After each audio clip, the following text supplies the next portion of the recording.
Everyone, my name is Nidhi Bhatnagar and I welcome you all in this channel. तो आज की video में हम क्या सीखेंगे, देखिए आज हम करने वाले हैं क्लास 6 की एनसीईआरटी की ज्योग्राफी की बुक से chapter number 6। Yes, class 6 chapter 6 कौन सी किताब है? Geography NCERT, right. तो चलिए विदाउट डिले हम अपने चैप्टर को शुरू करते हैं। चैप्टर का नाम है major landforms of the earth. देखो यहाँ पर हम बात करेंगे मेजर लैंडफॉर्म्स की। अब आप ये समझ लेना कि जो हमारी अर्थ है ना वो इतनी बड़ी है, उस पर इनफाइनाइट काइंड ऑफ लैंडफॉर्म्स हैं, ठीक है। तो हम इस जो चैप्टर में पढ़ने वाले हैं हम मेजर पढ़ेंगे, लाइक हम माउंटेन्स के बारे में पढ़ेंगे, हम प्लेट्यूज के बारे में पढ़ेंगे, हम हिल्स के बारे में पढ़ेंगे, राइट। तो चलो विदाउट डिले अपने चैप्टर को शुरू करते हैं। You must have seen some of the landform features as shown in the figure 6.1 below। भाई तुमने जो है ज़रूर देखा होगा, must have seen, तुमने देखा ही होगा। क्या देखा होगा भाई? some landforms features को। कौन से वाले? जो दिखाए गए हैं आपको नीचे फिगर 6.1 में। अब देखिए 6.1 में हमें क्या दिखाया गया है। हाँ जी, हमें माउंटेन दिखाए गए हैं और हमें माउंटेन रेंज क्या होता है? ऐसे कंटिन्यूसली माउंटेन जो होती है, ठीक है। ट्रिब्यूटरी दिखाई है हमें, प्लेट्यू, लेक, रिवर, डिस्ट्रीब्यूटरी दिखाई गई है, डेल्टा दिखाए गए हैं। काफ़ी सारी चीज़ें आप अगली क्लासेस में पढ़ेंगे, ठीक है, लेकिन कुछ हम इसमें पढ़ने वाले हैं। तो ये भाई इनमें से बहुत सारी चीज़ें तो सभी ने देखी हैं, ठीक है। तो you will notice that the surface of the earth is not the same everywhere. Definitely आपने तो ये नोटिस किया ही होगा कि भाई सरफेस जो है अर्थ का वो हर जगह तो सेम नहीं है। फिलअप का क्वेश्चन आ गया क्या? The surface of the earth is not dash everywhere. तो क्या नहीं है? हर जगह सेम नहीं है, सब जगह एक जैसा तो नहीं होता। कहीं पहाड़ हैं तो वो बहुत ऊँचे ऊँचे हुए होते हैं, तो कहीं प्लेन है तो वो थोड़ा नीचे समतल होते हैं। The earth has an infinite variety of landforms. जो हमारी धरती है ना उसमें इनफाइनाइट का मतलब होता है अनगिनत, इतने ज़्यादा कि आप गिन भी ना सकें, इतने काइंड ऑफ लैंडफॉर्म्स होते हैं धरती पर, राइट। तो some parts of the lithosphere में बी रग्ड। तो देखो लिथोस्फीयर का कुछ पार्ट जो है वो कैसा हो सकता है भाई? रग्ड का मतलब क्या होता है? ऊंचा नीचा। और कुछ जो होता है वो फ्लैट हो जाता है, ठीक है। Some parts of the lithosphere हम कहते हैं हो सकता है वो रग्ड हो, यानी कि ऊंचा नीचा हो, और कुछ पार्ट हो सकता है कैसा हो भाई? वो फ्लैट हो। तो these landforms are a result of two processes. अब वेरी इंपॉर्टेंट लाइन यहाँ से कि भाई ये लैंडफॉर्म्स हम कह रहे हैं कहीं ऊंचा नीचा है तो कहीं फ्लैट है, तो ये बने कैसे? ऊंचा नीचा कैसे हुआ कहीं कहीं और कहीं फ्लैट क्यों है ना? ये सवाल तो दिमाग में आएगा कि कोई जगह ऊंची नीची क्यों है तो कोई जगह फ्लैट क्यों है। तो दो प्रोसेसेस की वजह से है। You will be amazed to know, तुम बिल्कुल चौंक जाओगे, तुम एकदम आश्चर्य हो जाएगा ये जान के, that the ground you are standing on is slowly moving. तो जिस जगह पर, जहाँ पर भी आप बैठे हैं, जहाँ भी आप खड़े हैं, इस जगह की बात कर रहे हैं कि जहाँ पर आप खड़े हो वो जगह धीरे धीरे मूव कर रही है। देखो आप इतने बड़े हो चुके हो कि आपको ये पता होगा कि धरती जो है वो घूम रही है, ठीक है। तो ये जगह वो कह रहे हैं कि स्लोली मूव करिए। Within the earth continuous movement is taking place. Earth के अंदर भी एक जो है कॉन्टिन्यूस जो है एक मूवमेंट जो है वो चल रहा है। धरती के अंदर भी क्या चल रहा है? कॉन्टिन्यूस मूवमेंट चल रहा है, लगातार अंदर एक गति है। And the first or the internal process leads to the upliftment and sinking of the earth surface at several places. सबसे पहला यहाँ बोल सकते हैं इनिशियल प्रोसेस जो होता है, नहीं सॉरी इंटरनल प्रोसेस, जो अंदर प्रोसेस चल रहा होता है, लीड्स, इसकी वजह से क्या होता है? अपलिफ्टमेंट हो जाता है। कहीं से धरती क्या हो जाती है? ऊपर उठ जाती है, कहीं से धरती सिंक हो जाती है, यानी कि अंदर को धंस जाती है, ठीक है, of the earth surface at several places. तो बेसिकली पहला कारण इन्होंने ये बताया, दो कारण बताए। पहला कारण क्या बताया कि फर्स्ट और इंटरनल। पहला है इंटरनल प्रोसेस, ठीक है, अंदर एक प्रोसेस चल रहा है, इंटरनल प्रोसेस चल रहा है, leads to the upliftment and sinking of the earth surface. उन्होंने कहा ना कि भाई ये दो प्रोसेस हो रहे हैं। तो पहला प्रोसेस आपको क्या बता दिया कि अंदर इंटरनल प्रोसेस हो रहा है, उस इंटरनल प्रोसेस की वजह से कहीं से धरती अपलिफ्ट हो रही है, उठ रही है, तो कहीं से धरती जो है सिंक हो रही है, अंदर डूब रही है, राइट। चलिए यहाँ से ये जो है ना ये काफ़ी इंपॉर्टेंट जगह है इस समय, तो इसको अच्छे से पढ़ लेते हैं। अ हिल इज लैंड, हिल क्या होता है? पहाड़ी। तो hill is a land surface that rises higher than the surrounding area. तो हिल क्या होता है? मान लीजिए एक समतल सी जगह है और यहाँ पर एक एलिवेटेड एरिया आ गया, तो ये जो है वो हमारी हिल हो जाती है। अब आप बोलोगे तो ये तो माउंटेन लग रहा है, तो हिल और माउंटेन में अंतर होता है बेटा। क्या अंतर होता है समझो। Generally a steep hill with an elevation of more than 600 metres is termed as a mountain. देखो अगर देखो छोटी छोटी होती हैं तो वो पहाड़ियाँ कहलाती हैं, उन्हें हम हिल बोलते हैं, ठीक है। लेकिन अगर वो कह रहे हैं इतना स्टीप हो और इतना एलिवेटेड हो कि 600 मीटर से भी ज़्यादा हो, तो उसको हम माउंटेन बोलने लगेंगे। तो समझ गए, जो छोटी छोटी हैं वो पहाड़ियाँ जो हैं वो हिल हो गई, और जो 600 मीटर से भी ज़्यादा ऊपर हो गए और स्टीप हो गए, बिल्कुल खड़ी चढ़ाई रह गई, उसको हम क्या बोलेंगे, उसको हम माउंटेन बोलते हैं। तो name some mountains with the height of more than 800 metres. Comment box में मुझे इसका आंसर ढूंढ के बताओ। चलो, ये काफ़ी ज़्यादा इंपॉर्टेंट हो जाता है कि भाई हिल और माउंटेन में क्या डिफरेंस है, या माउंटेन के बारे में आपको कुछ लिखने के लिए आए तो यहाँ से आप अपनी 1-2 लाइनें बना सकते हो अच्छी सी। चलिए अगले पेज पे आते हैं। अब द सेकेंड और द एक्सटर्नल प्रोसेस। देखो, पहला प्रोसेस हमारा इंटरनल था, राइट। पहला प्रोसेस हमारा इंटरनल प्रोसेस था, जिसकी वजह से अपलिफ्टमेंट और सिंकिंग हो रही थी अर्थ की कई जगह। अब दूसरा प्रोसेस जो है एक्सटर्नल है, बाहर की तरफ। एक्सटर्नल मतलब बाहर की तरफ होने वाला प्रोसेस। अब इसकी वजह से क्या हो रहा है, is the continuous wearing out and rebuilding of the land surface. देखो, दोनों बातों को ध्यान से समझना। लगातार वेयरिंग डाउन हो रहा है। वेयरिंग डाउन का मतलब क्या हो रहा है, जैसे मान लो कि ये पहाड़ है, ठीक है, पहाड़ के ऊपर खूब ज़ोर ज़ोर से हवा चल रही है, बहुत ज़ोर ज़ोर से हवा चल रही है, तो ये जो मिट्टी होती है ना इसकी, ये टूट रही है, ठीक है, ये नीचे उतर जाती है, गिर जाती है, उड़ जाती है, बह जाती है। केवल हवा की वजह से नहीं, बारिश की वजह से भी, बहुत सारी ऐसी वजहें होती हैं जिनकी वजह से जो भी मिट्टी वगैरह होती है, चट्टानें होती हैं, वो टूटती फूटती रहती हैं, ठीक है। तो ये होता है वेयरिंग डाउन होना, कॉन्टिन्यूस वेयरिंग डाउन हो रहा है बाहर, है ना, चल ही रहा है भाई पूरी दुनिया में ऐसा, कहीं कहीं कहीं कुछ हो रहा है, कभी आंधी आ रहा है, कभी तूफान आ रहा है, कभी बारिश आ रहा है, तो इसकी वजह से वेयरिंग डाउन होता है। And then rebuilding of the land surface और सो ऑन। भाई क्या हो रहा है कि अगर मिट्टी उड़ेगी तो कहीं जाकर तो इकट्ठी होगी, तो जहाँ इकट्ठी होगी, जहाँ पहुँचेगी, तो वहाँ रीबिल्डिंग हो जाएगी किसी चीज़ की। समझ में आ रहा है। चलिए, the wearing down of the earth surface is called erosion. Very important line, right. तो आपसे एक्सटर्नल प्रोसेस पूछा जा सकता है कि व्हाट इज एक्सटर्नल प्रोसेस या व्हाट इज इंटरनल प्रोसेस। दोनों डेफिनेशन यहाँ से बना देना कि भाई इंटरनल की आपको फर्स्ट पेज में बता दी थी, एक्सटर्नल की हो गई, तो दोनों पॉइंट आप बना के आ सकते हैं, पहली बात। फिर उसके बाद यहाँ क्या पूछी जाएगी, भाई इरोजन क्या होता है। तो the wearing away of the earth surface is called erosion. जैसे आपने सॉइल इरोजन में भी पढ़ा होगा, मिट्टी का उड़ जाना सॉइल इरोजन कहलाता है, ठीक है। तो इरोजन क्या होता है, वेयरिंग अवे हो जाना किसी चीज़ का। The surface is being lowered by the process of erosion. अब जहाँ पे भी इरोजन होगा वहाँ पे जगह जो है लोअर हो जाएगी, थोड़ी नीची हो जाएगी। भाई देखो, ये इतनी सारी इसके ऊपर मिट्टी है, इतनी सारी ये मिट्टी है, अब ये वाली मिट्टी उड़ जाएगी, उड़ गई तो ये मिट्टी सिर्फ इतनी रह गई, तो क्या होगा, ये जितना ऊंचा था, ये जितना ऊंचा था उतना ऊंचा तो नहीं रहेगा, अब ये इतना लोअर डाउन हो जाएगा, ठीक है। इसी बात को वो समझा रहे हैं आपको।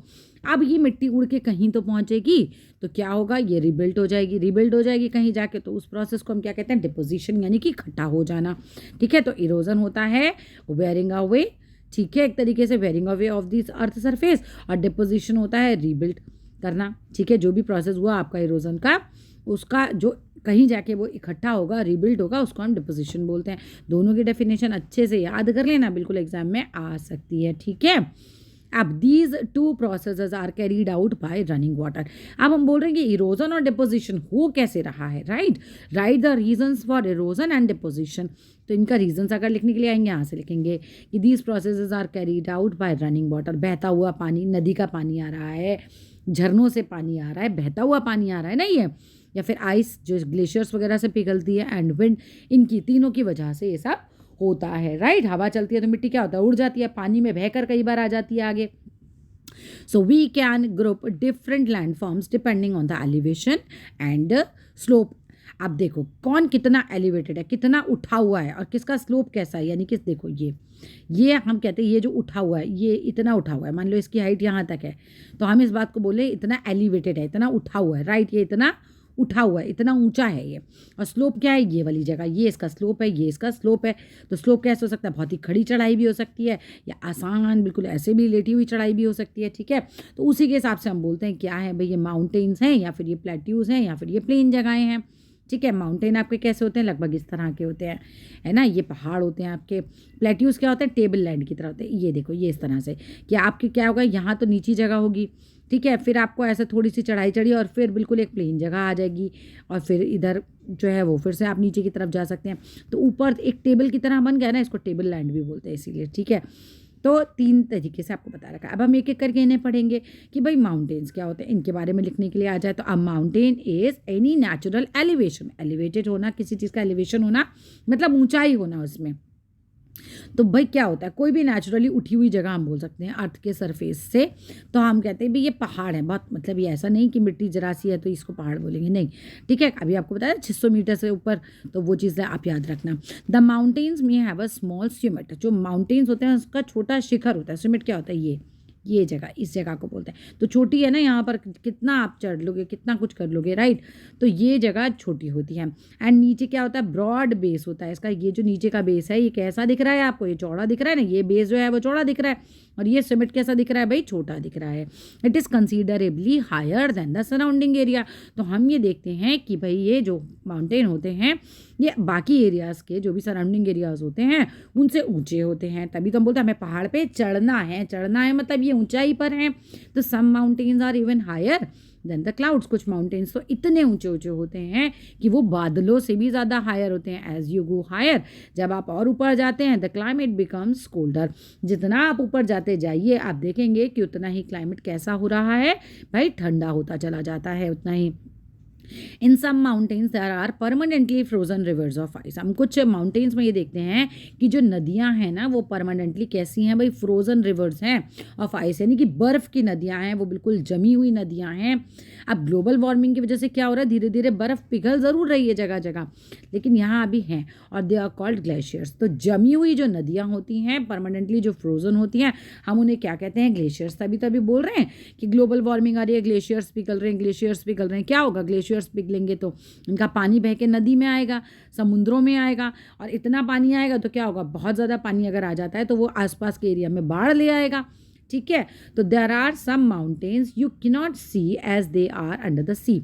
अभी कुछ माउंटेन्स तो ऐसे हैं जिन्हें आप देख भी नहीं सकते, क्योंकि ये माउंटेन कहाँ है, अंडर द सी, समुद्र के अंदर हैं, because of the harsh climate.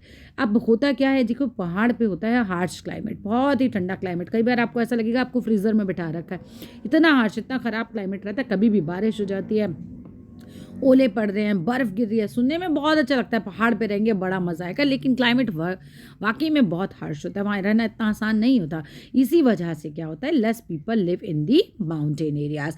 तो बड़े कम लोग हैं जो माउंटेन एरियाज़ में रहते हैं। अभी देखो, अगर ज़िंदगी इतनी ही आसान होती पहाड़ पे, तो लोग प्लेन्स पे ज़्यादा क्यों रहते, माउंटेन्स पे नहीं चले जाते। सुनने में बहुत अच्छा लगता है कि हम पहाड़ों पे रहेंगे, बड़ा मज़ा आएगा, पर वो मज़ा 2-4 दिन आता है। जब आपको ऐसा महसूस होगा ना कि आपको फ्रीज़र में ही बिठा रखा है हर वक्त, तो फिर आपको मज़ा नहीं आएगा, फिर आपको लगेगा ज़िंदगी तो बहुत मुश्किल है। ठीक है, तो आसान नहीं है पहाड़ी लोगों का जीवन, इसीलिए वहाँ पर क्या होता है, बहुत कम पॉपुलेशन रहती है ना। खेती के लिए ज़मीनें नहीं होती, बहुत ज़्यादा रोज़गार नहीं है वहाँ पर इतना ज़्यादा अभी। तो since the slopes are steep, क्योंकि देखो स्लोप्स कैसे होते हैं, स्टीप होते हैं, इस तरह से खड़ी चढ़ाई हम समझ सकते हैं, स्टीप इस तरह से, और लेस लैंड होती है अवेलेबल फॉर फार्मिंग। तो तुम्हें 2 कारण यहाँ पर बता रखे हैं कि भाई अगर तुमसे ये पूछ लिया जाए कि पहाड़ों पे रहना कठिन क्यों होता है, क्योंकि स्लोप्स होते हैं स्टीप, तो आप हर बार चढ़ाई कर करके जाइए, अपना सामान लाइए, कितना मुश्किल हो जाएगा आपके लिए हर काम। और दूसरा पॉइंट आप बनाएंगे कि लेस लैंड अवेलेबल होता है फार्मिंग के लिए। जहाँ पर फार्मिंग नहीं होती, जहाँ पर खेती नहीं होती, तो वहाँ पर दूर दूर जगहों से खाना मंगाया जाता है। अभी कितनी पॉपुलेशन आप बसा दोगे अगर, है ना, बिना खाने के आप रह थोड़ी ना सकते हो।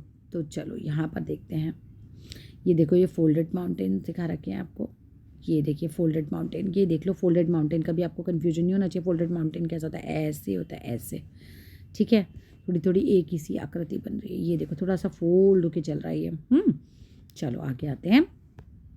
माउंटेन्स में be arranged in a line known as range. तो लाइन में ऐसे ऐसे ऐसे ऐसे ऐसे ये माउंटेन क्या बन गई, ये रेंज बन गई। लगातार जो पहाड़ चलते हैं ना, पहाड़ जो लगातार मिल मिल के चल रहे होते हैं, उनको हम बोलते हैं क्या है भैया, माउंटेन रेंज है। तो many mountain system consist of a series of parallel ranges. तो काफ़ी सारे माउंटेन सिस्टम ऐसे हैं जिसमें सीरीज है पैरेलल रेंजेस की। पैरेलल मतलब बिल्कुल ऐसे ही साथ साथ साथ साथ ये चल रहे हैं, तो सब पैरेलल चल रहे हैं। ठीक है, इनको बोला जा रहा है हंड्रेड्स ऑफ किलोमीटर्स तक ये इसी तरह से फैले हुए होते हैं। द हिमालयाज, ठीक है, द हिमालयाज क्यों बोल रहे हैं, क्योंकि माउंटेन रेंजेस है। हिमालय क्यों नहीं बोल रहे, हिमालयाज बोल रहे हैं, क्यों, क्योंकि ये देखो इसमें मल्टीपल है ना, इसी वजह से। The Alps and the Andes are mountain ranges of Asia, very important line. अगर आपसे पूछा जाए कि what do you know about mountain range, ठीक है, या एक्सप्लेन माउंटेन रेंज, तो आप क्या लिखेंगे, पहले तो आप ये वाला पॉइंट बनाएंगे कि माउंटेन्स में be arranged in a line known as range. तो many mountain system consist of a series of parallel ranges extended over hundreds of kilometer. दूसरा पॉइंट ये बना लेना, ठीक है। और तीसरा पॉइंट क्या बनाओगे आप, इनके एग्जाम्पल का बनाओगे। चीज़ों को पॉइंट्स में लिखना सीखो, बोर्ड में भी अच्छे मार्क्स मिलते हैं। तो अगर बोर्ड अच्छा मार्क्स दे रहा है तो डेफिनेटली आपको क्लास में भी अच्छे मार्क्स मिलेंगे अगर आप पॉइंट्स में हर चीज़ देखेंगे। एसएसटी में, not in English and Hindi, SST और साइंस में आप चीज़ें पॉइंट्स मिलके, स्पेशली एसएसटी में बोलूँगी आप पॉइंट्स में ही दीजिए आंसर को, ठीक है। तो Europe and south America respectively, ये क्या किस जगह बताए, देखो अगर हम बात करें एशिया तो हिमालयस बता रखा है, यूरोप द एल्प्स बता रखा है, एंडस साउथ अमेरिका का बता रखा है, इसीलिए रिस्पेक्टिवली वर्ड लगाया आपको। माउंटेन्स वरी करते हैं in their Heights and shape. देखो हर माउंटेन की हाइट सेम नहीं होती, हर माउंटेन की शेप सेम नहीं होती, ठीक है। दिखने में लगेगा कि हाँ सब एक ही जैसे दिखते हैं, बट सच में एक जैसे थोड़ी होते हैं बिल्कुल। तो इसके ये आप चौथा पॉइंट भी बना सकते हो। नेक्स्ट आते हैं, there are 3 types of mountains. तो काइंड ऑफ माउंटेन्स, ये 5वां पॉइंट बना दो। अगर 5 नंबर में आ रहा है, 4 नंबर तक आ रहा है तो ऊपर तक की दीजिएगा। तो ठीक है, तो 3 टाइप्स ऑफ माउंटेन्स कौन से होते हैं, फोल्ड माउंटेन्स, जिनकी मैंने आपको पिक्चर दिखाई दी, कुछ इस तरह से होते हैं। ब्लॉक माउंटेन्स, तीसरा होता है वॉल्केनिक माउंटेन्स। एक एक करके तीनों को समझेंगे आगे चैप्टर में। The Himalayan mountains and the Alps are young fold mountains. अगर हम बात करते हैं यंग फोल्ड माउंटेन्स की, अगर आपको कुछ एग्जाम्पल आ जाए लिखने के लिए, आप क्या एग्जाम्पल देंगे यंग फोल्ड माउंटेन्स का, हिमालयन माउंटेन्स एंड एल्प्स, ठीक है। हिमालयन माउंटेन्स और एल्प्स, ये दोनों एग्जाम्पल हम इसमें दे सकते हैं। With rugged relief, rugged relief क्या है, वही ऊंची नीची है, उबड़ खाबड़ है। And high conical peak, conical का मतलब क्या होता है, जैसे आप कोन वाली आइसक्रीम खाई है आपने, ये तो ये इस तरह की, ठीक है, कोन वाली शेप, इस तरह की इनकी पीक होती है ना भाई, इसी तरह की तो होती है कुछ इस तरह से। ये देखो कोनिकल पीक है ना इसकी, तो इस तरह की इनकी पीक होती है। The Aravali hill range in India is one of the oldest fold mountain system in the world. Very important line, क्योंकि यहाँ से एग्जैक्टली सीधा क्वेश्चन आ सकता है कि ओल्डेस्ट फोल्ड माउंटेन सिस्टम के बारे में बताइए कौन सा है। तो ओल्डेस्ट फोल्ड माउंटेन सिस्टम कौन सा है, वर्ल्ड के सबसे ओल्डेस्ट सिस्टम कौन सा है, तो अरावली द अरावली रेंज कहाँ पर है, इन इंडिया, ठीक है। The range has considerably worn down due to the process of erosion. हाँ भाई, ये रेंज जो है काफ़ी ज़्यादा हम बोल सकते हैं कि वॉर्न डाउन हो गई, यहाँ से मिट्टी उड़ गई होगी, चीज़ें इरोड हो गई होंगी, ठीक है, क्योंकि हम किसकी प्रोसेस की वजह से बता रहे हैं भाई, इरोजन की प्रोसेस की वजह से ये होता है। द एल्पाइन्स, नहीं just Appalachian. The Appalachian in North America and the Ural Mountains in Russia have rounded features, ठीक है, इनके फीचर्स राउंडेड होते हैं, ऑन लो एलिवेशन होता है, मतलब ये उतने उठे हुए नहीं होते, ठीक है। तो क्या है, किनका क्या बताया आपको, जो अल्पेशियन है ना, दी अल्पेशियंस, ये भी माउंटेन रेंज ही होंगी, माउंटेन्स ही हैं ये। तो Appalachians in the North America and the Ural mountains in Russia have rounded features, इनके राउंडेड फीचर्स होते हैं और लो एलिवेशन होते हैं, कम उठे हुए होते हैं। They are very old fold mountains. तो वेरी ओल्ड है, ओल्डेस्ट जनरली पूछा जाता है, ठीक है, इंपॉर्टेंट है पर उतना नहीं, ओल्डेस्ट तो ज़रूर याद कर लेना, लेकिन ये भी याद कर लेना भाई, बिल्कुल छोड़ना नहीं, टीचर्स का भरोसा नहीं होता कहाँ से पेपर निकाल लें। तो block mountains are created when large areas are broken and displaced vertically. तो अब ब्लॉक माउंटेन्स कैसे बनते हैं, चलो ये भी पढ़ लेते हैं। तो block mountains are created when large areas are broken. एक बहुत बड़ा पहाड़ है, इसका इतना बड़ा हिस्सा जो है वो टूट गया, पहाड़ों के टुकड़े गिर जाते हैं ना, टूट जाते हैं ना, कई बार भूकंप आ जाता है, कई बार बहुत सारी चीज़ें होती हैं, ठीक है। तो इसकी वजह से क्या हुआ, कई बार डिस्प्लेस हो जाता है वर्टिकली, इतना सारा ऐसे समझो कि ये वर्टिकली निकल गया। वर्टिकली क्या होता है, इस तरह से लंबा लंबा, और हॉरिजॉन्टली क्या होता है, इस तरीके से। तो वर्टिकली अगर ये कई बार होता है, टूट जाते हैं, ब्रोकन हो जाते हैं, डिस्प्लेस्ड हो जाते हैं, वर्टिकली हट जाते हैं यहाँ से। तो द अपलिफ्ट ब्लॉक, जो उठा हुए ब्लॉक्स होते हैं, are termed as horsts, and the lowered blocks, जो नीचे गिर जाते हैं, आर कॉल्ड, जो उनको बोलते हैं ग्राबेन, ठीक है। तो ग्राबेन किसको बोलते हैं, जो नीचे की तरफ हो जाते हैं, लोअर हो जाते हैं, और जो उठे हुए रह जाते हैं उनको हम क्या बोलते हैं, अपलिफ्ट वाले को पार्ट को बोलते हैं हम हॉर्ड्स। इंपॉर्टेंट है भाई, इसको अच्छे से कर लेना। The Rhine valley and Vosges mountain in Europe are the examples of such mountain systems. यहाँ से यहाँ तक ना पॉइंट बना के अपना नोट्स बनाओ, कैसे कि भाई आप क्वेश्चन बनाओ, व्हाट आर ब्लॉक माउंटेन्स, ठीक है, और एक्सप्लेन इन डिटेल। समझ लो कि 5 नंबर में आ गया आपका। 1 मार्क आया है तो फिर आप सिर्फ ब्लॉक माउंटेन की जो है वो डेफिनेशन दे देना कि block mountains are created when large areas are broken and displaced vertically. अगर 1 नंबर में आ रहा है तो इतना देना, अगर मान लीजिए कि 3 या 4 नंबर तक भी आ रहा है, 5 नंबर तक आ रहा है, तो फिर आगे के पॉइंट डालना। ये देख लेना नंबर कितने कितने हैं, ठीक है। तो अब आप देखिए कि अगर आपका 3 नंबर में आ रहा है, ठीक है, तो अभी हमने एक पॉइंट तो ये बना दिया कि ब्लॉक माउंटेन कैसे बनते हैं। Next the uplift block are termed as horsts, तो एक पॉइंट ये बना देना। और फिर अगला पॉइंट बनाना the lower block are called graben, तो ये तीसरा पॉइंट बन गया। अब मानिए 5 मार्कर आ रहा है तो हमें 2 पॉइंट और चाहिए। तो the Rhine valley and the Vosges mountains in Europe are the examples of such mountain system, ठीक है। तो अब आपके पास कितने पॉइंट बन गए, आपके पास बन गए 4 पॉइंट। 5 मार्कर आ रहा है अगर, तो वैसे 5 मार्कर में आएगा ही नहीं जब 5 पॉइंट इसमें दे ही नहीं रखे हैं। तो locate them on the world map in the atlas and find out some more examples of this type of landforms, ठीक है। तो मैक्सिमम 4 मार्क तक ये आ सकता है क्योंकि 4 ही से ज़्यादा पॉइंट आपको दे भी नहीं रखे। 5 मार्कर आ जाए तो ये फिर ये बनाई आना, ठीक है। इसको थोड़ा प्रैक्टिस कर लेना, बहुत बढ़िया इंप्रेशन पड़ेगा अगर ये बना दिया आपने तो। ये देखिए ये अपलिफ्टेड पार्ट है, ये हॉर्ट्स कहलाता है। ये जो टूट के साइड में गिर गया है तो ये ग्रेबान कहलाता है, ग्राबिन। चलिए भाई आगे आ जाते हैं। अब आता है हमारा क्या भाई, वॉल्केनिक माउंटेन्स। तो ये कैसे फॉर्म होते हैं, 1 मार्कर क्वेश्चन, ठीक है। तो volcanic mountains are formed due to the volcanic activity. ज्वालामुखी फटता है ना धरती के अंदर से, क्या होता है भाई, वो धरती आग उगलती है, ऐसे ज्वालामुखी फटने कहीं दिखा रखा है, ये दिखते हैं गिरा, ये देखिए इस तरह से ये ज्वालामुखी फूटा, बाहर निकला, सब लावा वावा बाहर निकल रहा है। तो इस तरह से ये फिर क्या होगा, जब ये जम जाएगा तो वॉल्केनिक माउंटेन बन जाएंगे। अब 1 मार्कर में तो क्या वॉल्केनिक एक्टिविटी की वजह से बनते हैं।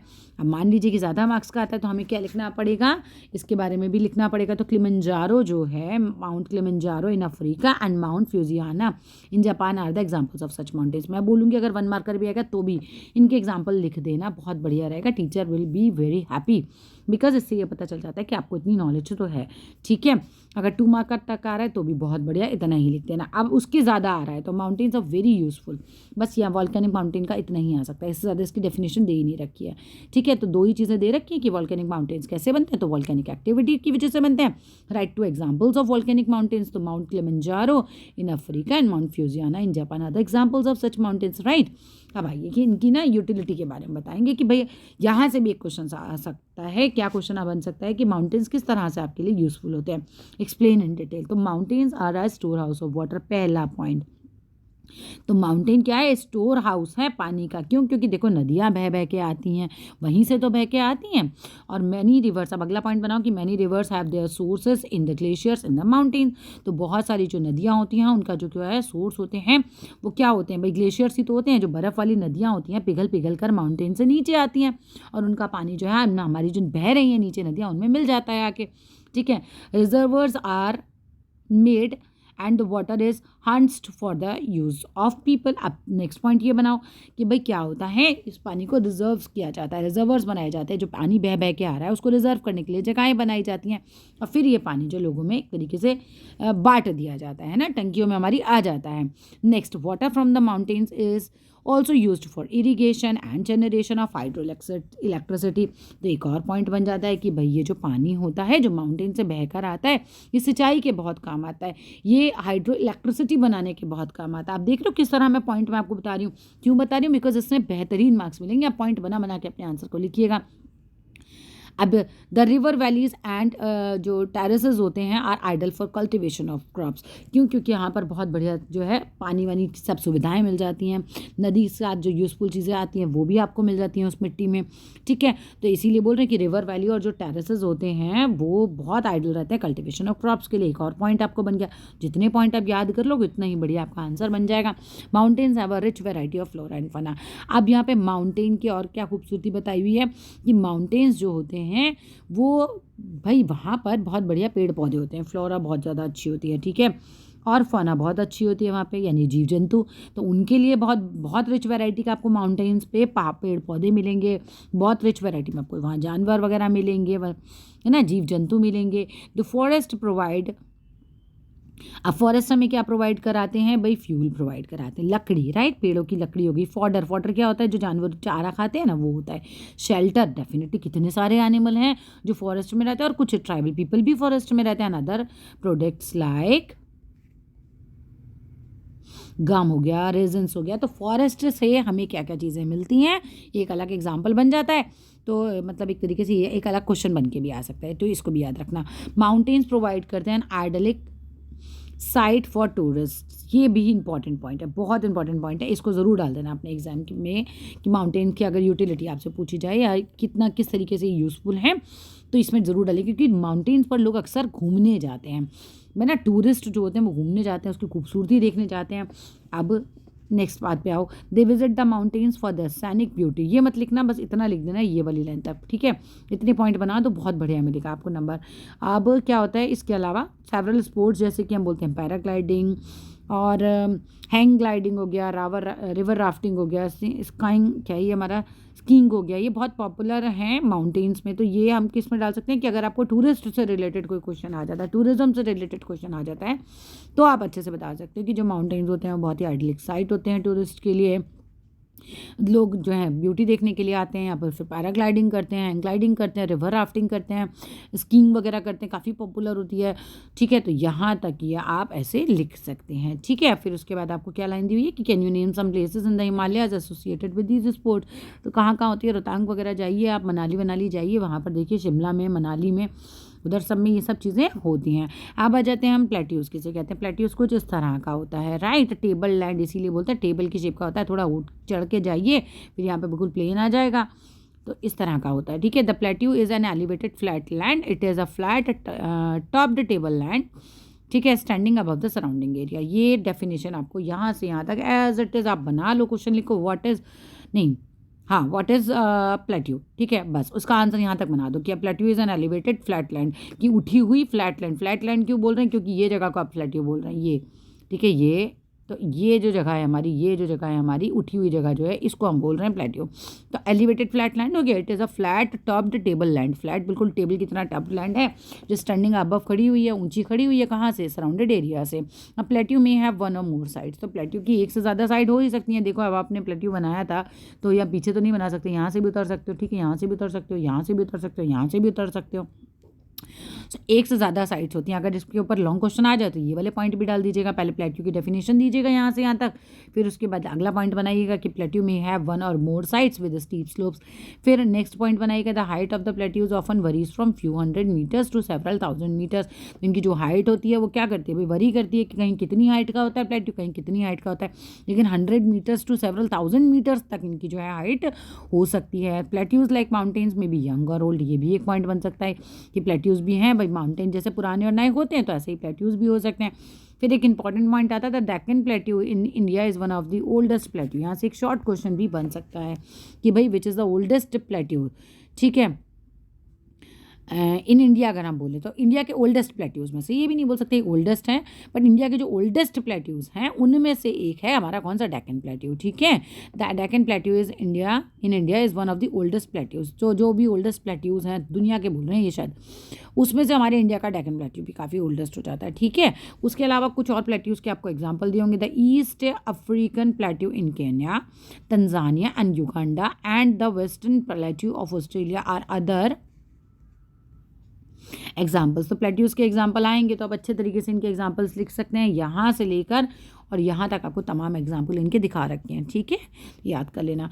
The Tibetan plateau is the highest plateau in the world, very important line, with the height of 4000 to 6000 metres above the mean sea level. ये वाला भी आप ज़रूर डाल देना एग्जाम्पल, ठीक है। जो तिब्बत का प्लेट्यू है उसका भी एग्जाम्पल। सो प्लेट्यूज़ कैसे यूज़फुल होते हैं, इनकी यूटिलिटी लिखने के लिए आ जाए तो देखिए कैसे यूज़फुल होते हैं। तो पॉइंट बनाइए कि plateaus are very useful because they are rich in mineral deposit, क्योंकि प्लेट्यूज़ में क्या होता है, मिनरल्स बहुत अच्छी मात्रा में मिल जाते हैं, ठीक है, तो माइनिंग बहुत अच्छी हो जाती है। तो पहला पॉइंट तो बन गया, मिनरल डिपॉजिट्स आपको बहुत अच्छे मिलते हैं, तो एज अ रिजल्ट जो होता है नेक्स्ट पॉइंट क्या बन जाएगा कि यहाँ से बनाना फिर नेक्स्ट पॉइंट कि many of the mining areas in the world are located in the plateaus area. तो बहुत सारे जो माइनिंग एरिया होते हैं वर्ल्ड के वो लोकेट कहाँ होते हैं भाई, प्लेट्यू एरियाज में। नेक्स्ट बात देखो भाई, the African plateau is famous for gold and diamond mining in mining. ये बहुत इंपॉर्टेंट पॉइंट हो जाता है अगेन कि भैया कौन सा प्लेट्यू है जो गोल्ड और डायमंड माइनिंग के लिए फेमस है। तो अफ्रीकन प्लेट्यू ध्यान दीजिएगा, अफ्रीकन प्लेट्यू जो है वो काफ़ी फेमस है for gold and diamond mining के लिए। इन इंडिया अगर हम बात करते हैं, huge reserves of iron, coal, manganese are found in Chota Nagpur plateau. ये भी इंपॉर्टेंट आ जाती है आपकी लाइन, छोटा नागपुर प्लेट्यू के बारे में आपसे पूछने के लिए आए, ये पूछा जाए कि इंडिया में बताओ कि आयरन, कोल और मैंगनीज जो है वो कहाँ पाए जाते हैं, तो छोटा नागपुर प्लेट्यू में की माइनिंग होती है, राइट। अब आओ आगे की, चलो भाई, in the plateau areas there may be several waterfalls. भाई प्लेट्यू एरियाज में काफ़ी हो सकता है कि बहुत सारे वाटरफॉल्स हों, as the river falls from a great height. भाई रिवर बहुत तेज़ी से, बहुत ऊंची हाइट से गिरते हैं। जब देखो मान लीजिए कि एक नदी बह रही है बहुत ऊंची और ये ग्रेट हाइट से कहीं गिर रही है, तो ये जो गिर रही है, ये जो गिरता हुआ पानी आता है, इसको ही तुम क्या बोलते हो, झरना बोलते हैं ना, रिवर फॉल बोलते हैं, ठीक है। In India the Hundru falls in the Chota Nagpur plateau on the river Swarnarekha and Jog falls in Karnataka are the examples of such waterfalls. Very important, यहाँ से भी क्वेश्चन बहुत आराम से बन सकता है। देखो ज्योग्राफी सारा इंपॉर्टेंट ही होता है, ठीक है, मगर आपको क्या करना है, आपको नोट्स बनाने हैं और बिल्कुल लाइन बाय लाइन आप नोट्स बनाइए। जहाँ जहाँ मैं आपको निशान लगाती जा रही हूँ, क्वेश्चन बनाते जाइए, आंसर अपने आप लिखते जाइए, चैप्टर भी क्लीन हो जाएगा और प्लस आपको जो है वो पता भी चल जाएगा कि भी किस तरीके से हमें इस चैप्टर को पढ़ना चाहिए।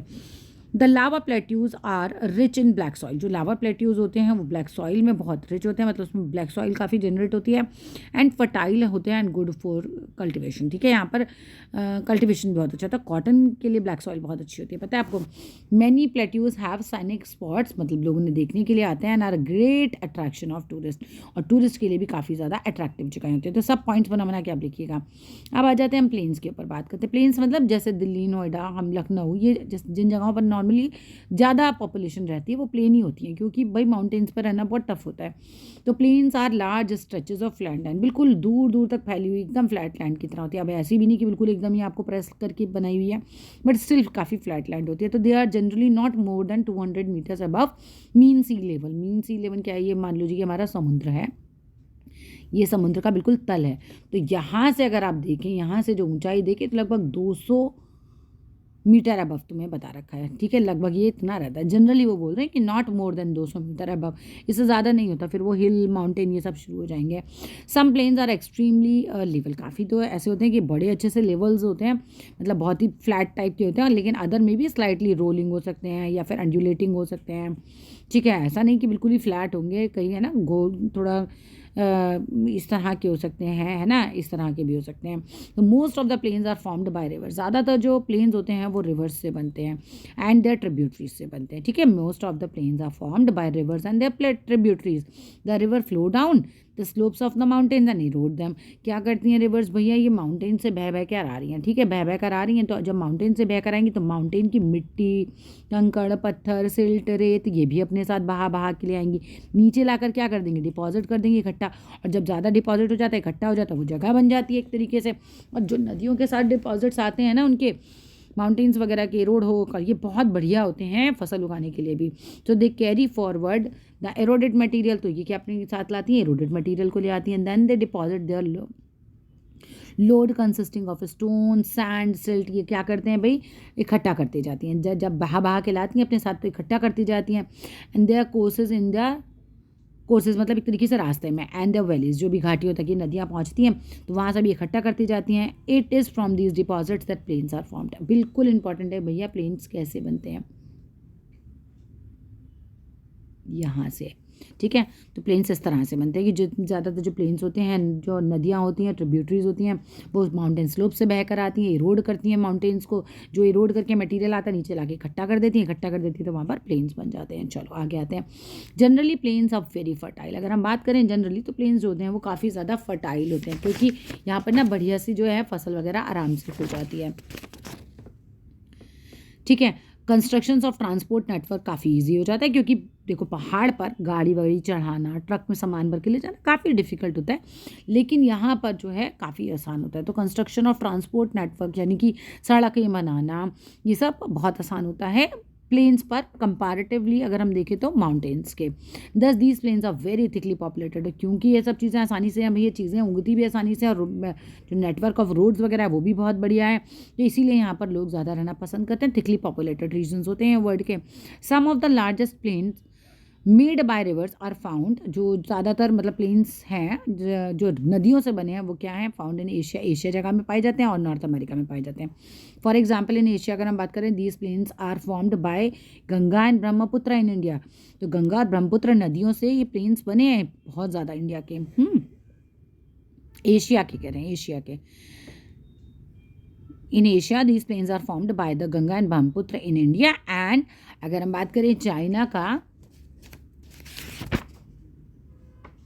तो यांगत्से, ठीक है, ये नदी होगी वहाँ की, उससे बने हैं। तो plains are the most useful areas for human habitation, क्योंकि लोग जो हैं यहाँ आसानी से चीज़ें इनको मिल जाती हैं, तो ह्यूमन हैबिटेशन एक तरीके से लोगों के को बसाने के लिए जगह प्लेन्स जो हैं ज़्यादा बेहतर रहती हैं, बहुत यूज़फुल रहती हैं। तो there is great concentration of people, यहाँ पर बहुत सारे लोग रहते हैं। As more flat land is available for building houses, क्योंकि भाई यहाँ पर घर बनाने के लिए भी काफ़ी ज़्यादा फ्लैट लैंड आसानी से मिल जाती है। पहाड़ों पे घर बनाओगे तो पहाड़ों में तुम क्या खोदोगे, कैसे बनाओगे, बहुत डिफिकल्ट होता है।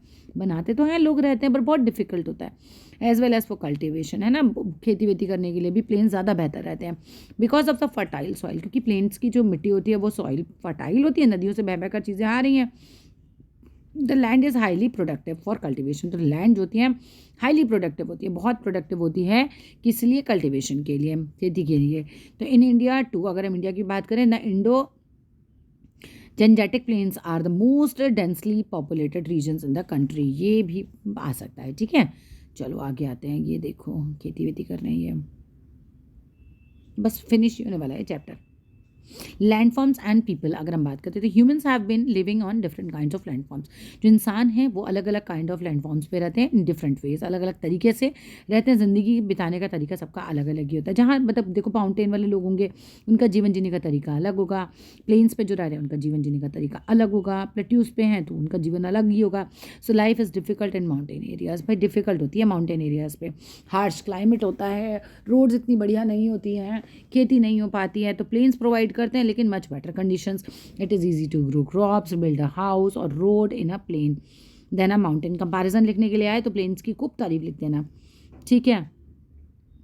Can you point out some differences in ways people live on different kinds of landforms, क्या आप बता सकते हो कि भाई डिफरेंट लैंडफॉर्म्स पे लोग कैसे कैसे रहते हैं। समटाइम्स नेचुरल क्लेमिटीज़, है ना, विपदाएँ जो आ जाती है, नेचर जो भेज देती है, कैसे कई बार अर्थक्वेक यानी कि भूकंप आ जाता है, कई बार वॉल्केनिक इरप्शन यानी कि ज्वालामुखी फट जाते हैं, स्ट्रोम्स तूफान आ जाते हैं, फ्लड्स यानी कि बाढ़ आ जाती है, ये कॉज करते हैं वाइड स्प्रेड डिस्ट्रक्शन का, मतलब बहुत ज़्यादा इससे नाश होता है, डिस्ट्रक्शन होता है, लोग बहुत मर जाते हैं, ह्यूज लॉस होता है लाइफ का, प्रॉपर्टी का।